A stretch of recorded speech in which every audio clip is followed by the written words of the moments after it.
राघव दादाजी अपनी खिड़की से बाहर देखते थे।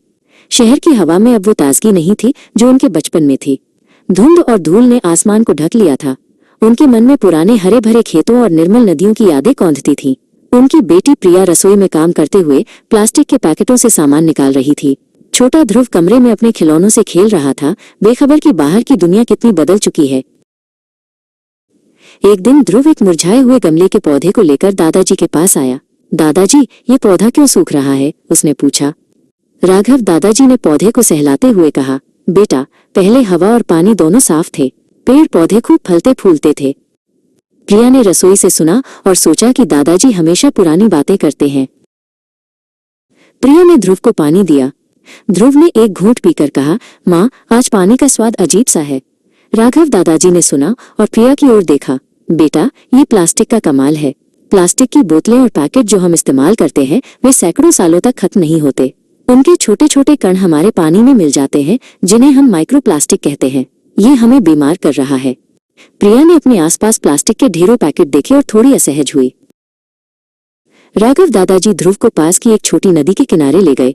नदी का पानी काला और बदबूदार था, जिसमें प्लास्टिक की बोतलें और थैलियां तैर रही थीं।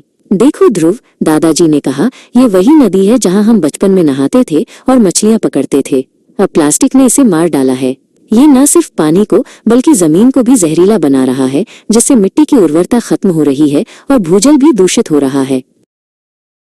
अगले दिन प्रिया बाजार गई।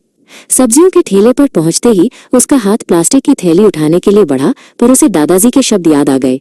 उसने देखा, एक कोने में एक महिला कपड़े के थैले में सब्जियां बेच रही थी। प्रिया को अपने रोजमर्रा के जीवन में प्लास्टिक के अत्यधिक उपयोग का एहसास हुआ। उसके मन में एक अपराध बोध और उलझन पैदा हुई।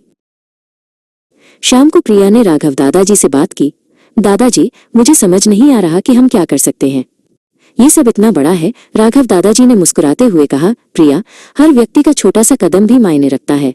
हमें प्लास्टिक का उपयोग कम से कम 80% घटाना होगा।